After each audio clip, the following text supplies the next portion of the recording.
Ne olur be bu yine yaman fikire gedib, ocağın qırağında oturub. Dünəndən bu yeni özünə gələnmir. Ona ne olub görəsən? Ay İsmail. İsmail. Ha Salih. Ne olub yenə dilxorsan? Ne olub? Yaman fikire gedimsən.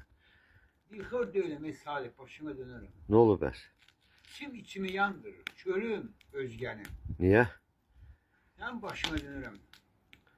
Kasıpçılık eyip değil. Ha.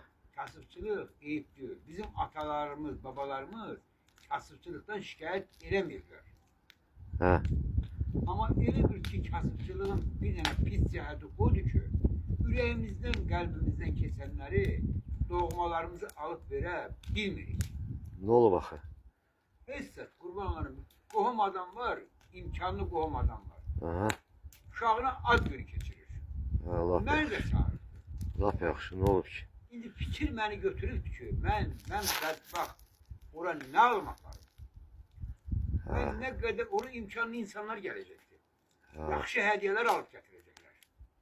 Mənim axı gücüm çatmır, pulum imkanım çatmır ki, mən də bir bahalı hədiyə alam aparam.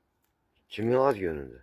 Qohum adam var onun. Sen Bak bizi utandıran, başımızı aşağı eyləyən kasıbçılığın bak bu cəhətidir. Sen özün elə hədiyyəsən da İsmail. Ay bak ne onu sen deyirsən. Onu sen deyirsən. İndi mənim alıb apardığım hədiyyə onların gözündə olacaq hiçbir şey. Çünkü oraya öyle hədiyələr gələcək ki, mənim hədiyyəm orada hiç göze görünməyəcək. Bir Bak bizi utandıran, başımızı aşağı salan, bak belə şeyler.